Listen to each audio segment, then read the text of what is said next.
Welcome back to the Pride of Detroit PODcast, prideofdetroit.com. Had an extended break here where we made ourselves incredibly hungry talking about food, about 100 food-related topics. So we are all now wearing also different shirts and masks and all kinds of stuff. And you can be part of it all on twitch.tv/Pride of Detroit every Monday at 6 p.m. Eastern. When we record live, and join the pre-show at twitch.tv/NoDecaf, NODEKAF at 4:30 p.m. Eastern. Let's get back into it. We have here topics we have lined up, but these are the biggest questions facing the Lions this year. Each of us has one. We're going to discuss them in length. It's part of an off-season series as we kind of get more into conversation topics because the actual news is slowing down a bit as we wait for OTAs. So, Ryan, we wanted to start with you. What is your biggest question facing the Detroit Lions this year? So I tried to look inward and I tried to find something that interests me or something that really, caught my attention. And I was trying to think about position battles in training camp or, a certain unit on either offense or defense. And I'm sorry, but the only thing that I can think about when it comes to the Detroit Lions right now is whether or not they are going to live up to the expectations that seemingly everybody has established for them, from your heaviest Kool-Aid drinking fan to the national media. Yeah. Will the Detroit Lions be able to live up to the hype that they have generated over the past?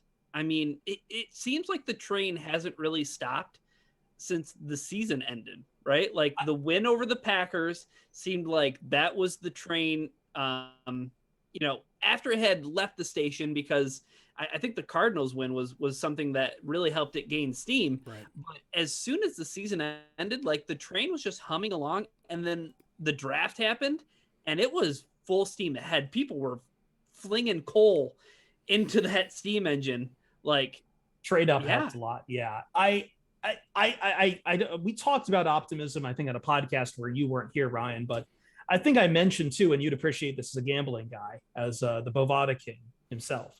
The fact that the Lions win total for the season is double what their win record was last year is already pretty remarkable, even from supposed to be a calm, rational, gambling aspect right there.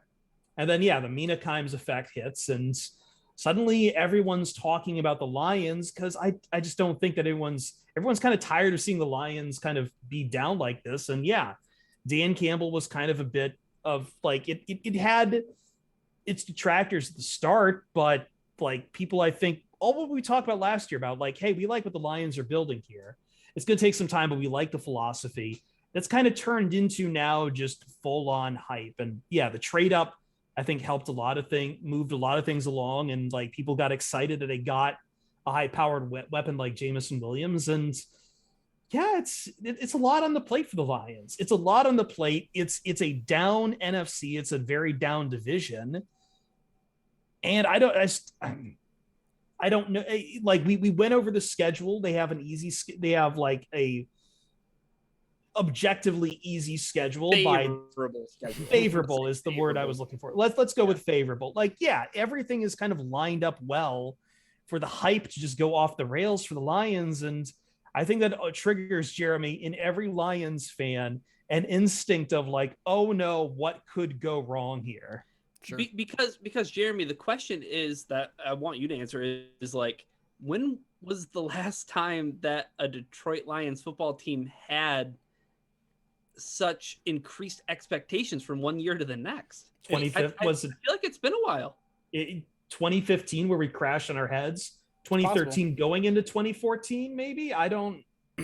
It feels like it's been a while, and you could say there was some of that honestly going into 2018, like a 9-7 Lions team under Jim Caldwell going into 2018 with 2018 with Matt Patricia. Patriot Way is going to come here. We're going to go from 9. We're going to hit that next level. But it definitely, and that took off when the Patriots game happened too, when they beat the Patriots on Sunday Night Football. Sure, yeah. But this does feel a little bit different because it's been building for a while. Like you said, it really does go back to the end of last year.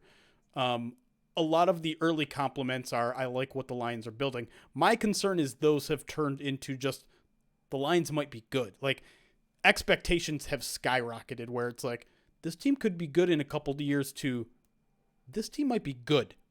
Now. Period. Yeah. And that to me is where I'm like, okay, we need to slow down a little bit here because, and you know, it continued this week, right? You know, Peter King came in, put the Lions in 20th on his power rankings, which it's not huge, but it's, you look at most power rankings right now, they have the Lions in the bottom 5 because they finished in the bottom 5. Brian Baldinger says if the Lions put something together, they might be playing meaningful games in December. Who was the third? Warren Sharp, the guy who does all the analytics with the schedule, picked them as a potential sleeper to win the division. To me, I think this question, all these expectations boil down to what can the Lions do to either live up or fail to live up to these expectations right now? Because to me, I still think my expectations is this team is going to win between 6 and 9 games. And nice. I feel like with all of these all of this hype, like a lot of people might view a 6 or 7 win season as a failure, which I feel like we have to reset the table and be like, that's not a failure right now. That will be way ahead it's still way ahead in the rebuild. Yeah. I know. I mean, even just like looking at objectively, 3 wins to 7 wins, and I know a lot of people say, well, this team was better than 3 wins last year, and I would argue that's maybe true, but not really necessarily true. Still, you're doubling your win total, right? From last year. That's what I'm saying. And so that to me is an accomplishment. I don't think this team is really ready to contend as a true contender. Maybe as a 7 seed in a wild card race, which we saw last year. 7 seeds are not very good. But yeah, that to me is like, I don't think I'm afraid the Lions won't be able to even live up to this hype because we have pushed them a little bit too far into, wow, this team is good already. Yeah. So I think I have a reason for why people are overvaluing or like changing the value of the Lions, even though they won 3 games. It's kind of dovetailing into my big question. And I hate to go here. I hate to go here because I'm like, you know, maybe it's a matter of what the running backs are going to look like, but every time, and you know, maybe I could come up with some questions for the defense, but I'm sorry. Every time I sit here and I think about the biggest questions facing the Lions, and I'm sure it's something we've talked about before, and it's a question I just got asked when I was doing, you know, when I was doing another podcast, like my question is, what is Jared Goff? What is Jared Goff right now? Like, and as I said on the other, as I've said before, and I will keep saying again, Jared Goff really has no excuse this year. If his excuse last year was Anthony Lynn, okay, great. Anthony Lynn is gone. If your excuse last year was he wasn't comfortable with any of the wide receivers, they were bad wide receivers, great. The Lions massively upgraded their wide receiver room. If the question was, well, it was injuries to the offensive line, okay, great. Well, right now everyone's healthy, as they should be.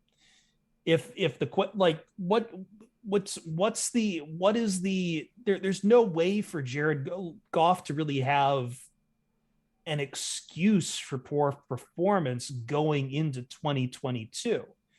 And we saw plenty of reasons why Jared Goff isn't the 2020 Jared Goff, but he also isn't like old first year vintage Jared Goff humming incredibly well in the system with Sean McVay.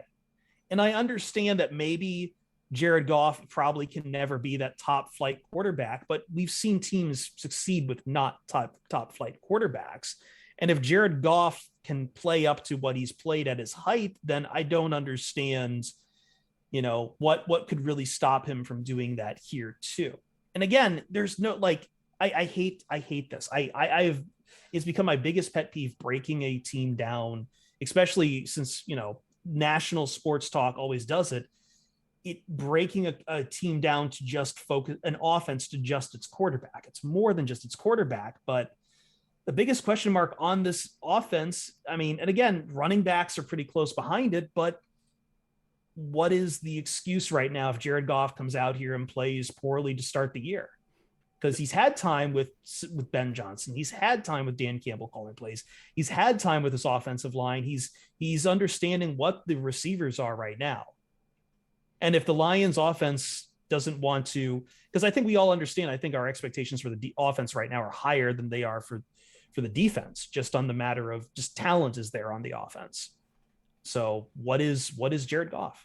That's my big question. It's the biggest question maybe of the entire team, honestly. Like it's fascinating, and this is the biggest year of Jared Goff's career. There's really no question about it, and it could be the start to a revitalization of his career. It could be essentially the last time he's a starter in the NFL. Like that's how pivotal this season is for him, and you have to wonder how he's going to react to those stakes. The biggest stakes. Is he going to live up to the moment and become the kind of quarterback where he had back-to-back Pro Bowls in LA and was some people, I mean, he got that huge contract for a reason in LA. He was playing well. People diminish him down to, like, I think there's been some revisionism on him a little bit. Sure. Like, I don't like the argument that Jared Goff took the Rams to a Super Bowl. But at the same time, you mentioned the Pro Bowls, and there's been some revisionism that all Jared Goff was a sock puppet for Sean McVay. I don't think that's true either. It's not. And really the difference between that Jared Goff and the one we saw is the deep ball. Like, this is a guy who averaged like 8.6 yards per attempt with the Rams, which is I think 5th in the league.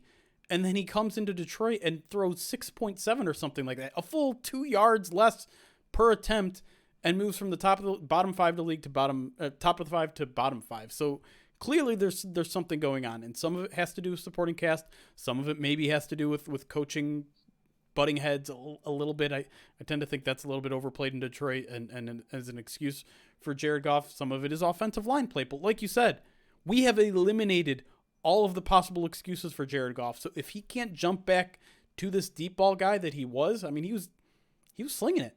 He doesn't have the best arm in the league, threats too. But he's got deep ball threats, and he's proven he can be accurate at those types of throws. So if he doesn't jump back to it, and maybe it's not fair in year one, quote unquote, year one under Ben Johnson, but he has to. Like, this is it, because the Lions have 2 first-round picks next year. They're going to go get a quarterback if he doesn't jump in and figure something out. So, yeah, huge question facing this team, and maybe one of the biggest storylines we follow all of 2022. No, it's without a doubt the biggest question mark, I think, facing the season in terms of an individual player, because like you said, both you guys, this is the make or break year for Jared Goff. Like, if Jared Goff can't get it done this season, I agree with Jeremy. Like, it could be the season that marks his end as a starter from day one. I think maybe you start to. I think Jared Goff gets relegated to a clipboard guy pretty quickly, or maybe another Band-Aid somewhere else.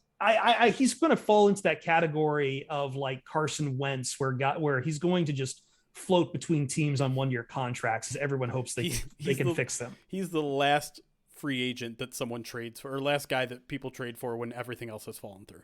Yeah. Right. But the question that I have for you guys real quick to punctuate Chris's question is, if Jared Goff doesn't perform well, provided that, the offense isn't hit by a meteor in terms of injuries again, like it was a year ago, but if Jared Goff doesn't perform to expectations, or it's hard to say what those expectations are, right? Because I think some people are like, oh, go ahead. No, I was going to say, what are, like, to just build upon that, what do you expect? What, like, I was thinking about this. What are expectations? What are we saying here? Like, we just can't have Jared Goff throwing 3 interceptions a game, or what? No, I think a lot of people are expecting this Lions offense to at least be a top half of the league offense. Right. Like, I think that there are some people that are rather optimistic, but I can see where they're coming from when they say the Lions could be a top 10 offense. But I think top 16 is something that is very, very reasonable, and something that is, as far as expectations go, I mean, do you have any problem with that, Jeremy? I think they better be top half of the league, honestly. Right. If they aren't, the reason is Jared Goff.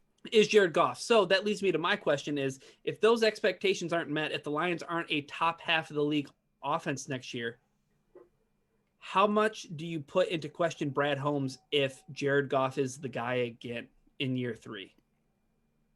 Like, is that enough to abandon ship from Brad Holmes? I don't think one move should ever be the reason to abandon ship, but that would be a very suspect move. That would be like the red flag of all red flags. Because then Sussy.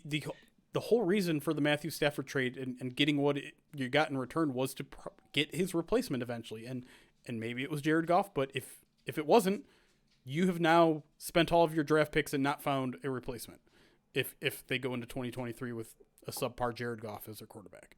So, yeah, and it's the first time you can really get out from under that contract. I think it's still $10 million in dead money, but in terms of quarterback dead money, that's essentially nothing.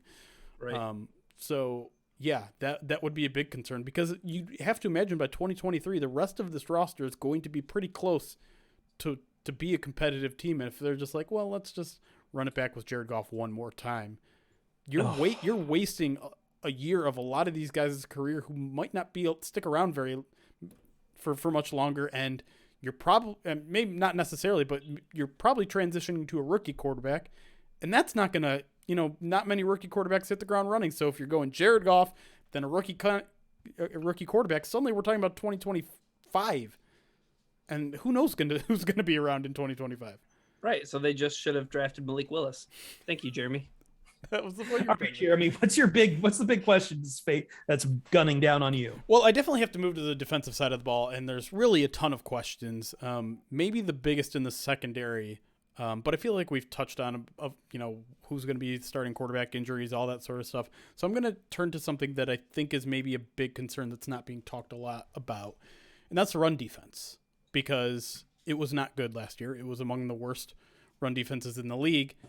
And I don't see how they've gotten better. And that to me is a huge concern because Really? Sure. I mean, they added a couple guys on the edge, right? They had Josh Pascal, they had Aiden Hutchinson. Both those guys are good run defenders. But if you look at the stats, if you look at Football Outsiders, which, they do directional, like where did the lines get gashed? They were actually really good off of right tackle. And I think that speaks to Charles Harris and the job he's done as a run defender. Yeah. Left edge was not as good, and I think that also makes sense because Trey Flowers is in and out of the lineup. But up the middle, they were just getting gashed. I think it was like 28th, 29th, like bottom 5 all over the place, up the middle. And we've talked about it a little bit. Lions did not add a defensive tackle in this draft. They did not add a linebacker until late day 3. They are not great up the middle of this defense. They just aren't. And I know there are a lot of reasons that people are trying to be optimistic.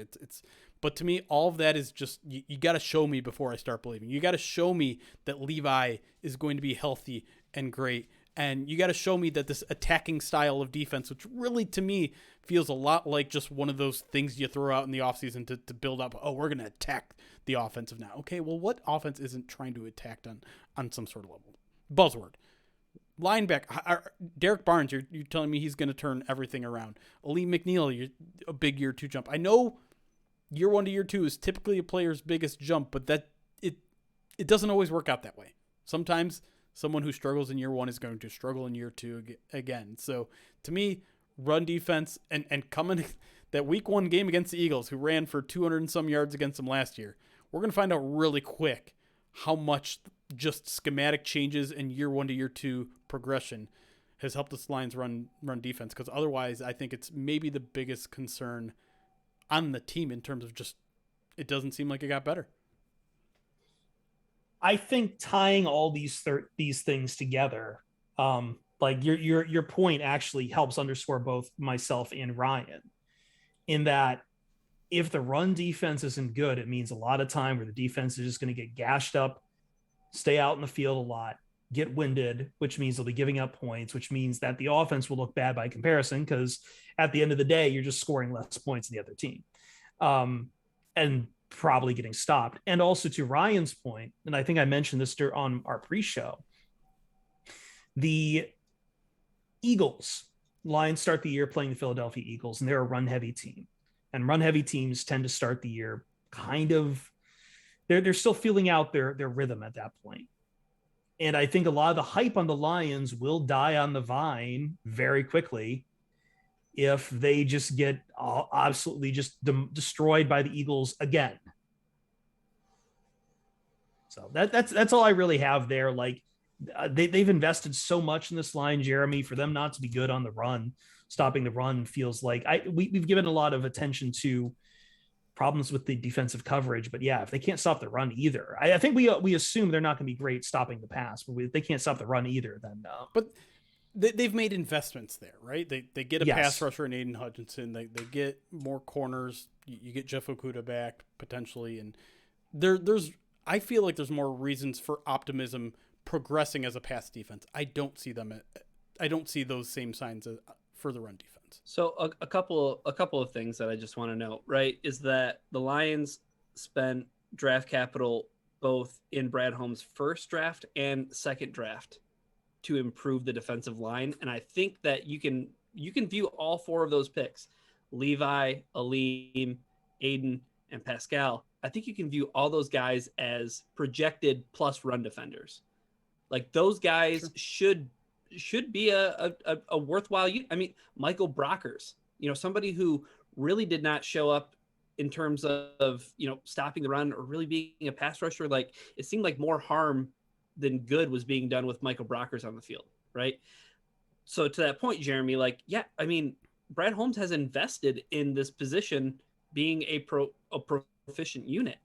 But I think my question to you back is, I know you said buzzword when it comes to switching from a 3-4 to a 4-3, but which tangible change have the Lions made this offseason that gives you the most optimism? I know you're not optimistic about it really at all, but like, would it be the schematic change or would it be some of the players that they've invested in? Because I mean, maybe Josh Pascal kicks in and plays a 5-tech, and maybe you see some of the residuals of a more solidified interior presence with some of the additions. So like personnel or scheme change, like which one are you more optimistic probably about? Personnel, because again, the year 2 jump is a real thing. And anytime you bring up the schematic changes on defense, Lions coach's first reaction is the same. It's like an eye roll. It's like, you guys are making way too much out of this. Right. We were 4 base a lot towards the end of the season.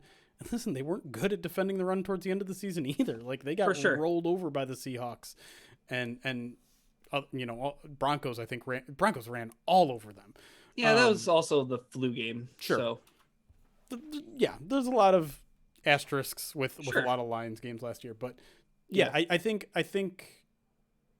If the Lions run, someone in the chat made this point, and I think it's right. If the Lions run defense isn't at least a little bit better, I think it's a big red mark on Holmes's record because like you said, like they've invested a lot in this defensive front, not so much in the linebacking core, but that's my question. Like that's my question because Mark DeLeon just kind of falls by the wayside, like very quietly. Like very quietly, he exits stage left. And a big part of your run defense is that second line of defense. It's a lot of the linebackers. And you know who the top 2 linebackers were in terms of missed tackle percentage last year? It was Alex Anzalone and it was Jalen Reeves-Maybin. One of those guys is coming back and he's penciled in as your starter. And the other guy replacing him is, Derek Barnes. Like, I mean, is that why they're maybe counting on a guy like Chris Board, who might be a more sure tackler? Is that, why they're counting on, hey, we'll go get Malcolm Rodriguez because the guy racks up 400 tackles in 5 seasons at Oklahoma State? Like, is that the move? I mean, if it all comes together as we've been hyping it to, where the defensive front is being more aggressive, more attacking, and it's freeing up the linebackers, then yeah, like it could theoretically all come together and work. It's just, to me, I don't know, like a lot of that feels like off-season noise. And not saying like there isn't a difference between a 3-4 and an attacking front versus a gap, sound offense, or defense. But I don't know. It feels almost like the kind of buzzworthy, like he's in the best shape of his life thing. Like, oh yeah, we've changed what we're doing here and it's suddenly it's going to be good. I need to see it first. Dude, and I don't buy it. Switching to 4-3, 3-4 to 4-3 and back again is like one of the oldest tricks in like the sports talk radio book, right? Right. Like it's one of the oldest call-in topics. It's red meat. On the topic of linebackers, I do feel like looking at who the Lions have been signing and getting in the draft too, it does feel like I don't want to make too much out of it because obviously you want an efficient linebacker core no matter what, but it feels like they're just hoping that wherever they have is going to make those tackles before they get into the second level when it comes to run defense. Just so we'll see. Yeah, but those are our 3 points. Overall hype, Jared Goff, and run defense. Biggest questions surrounding the Detroit Lions. There's plenty more. I had like half a dozen other things written down here. As I said, I'm really curious what the run game is, Jeremy. Because like I think we were just kind of just sitting here and assuming DeAndre Swift will turn it on for this year. But I mean, you're Mr. running back hater. So him along with about a dozen other people, health is like another big storyline. Yeah. DeAndre Swift hasn't stayed healthy. TJ Hawkinson hasn't stayed healthy. His contract's coming up for TJ too. Like he's got to learn not to go, not to flip. I think he learned that lesson. We'll see if he did. We'll see.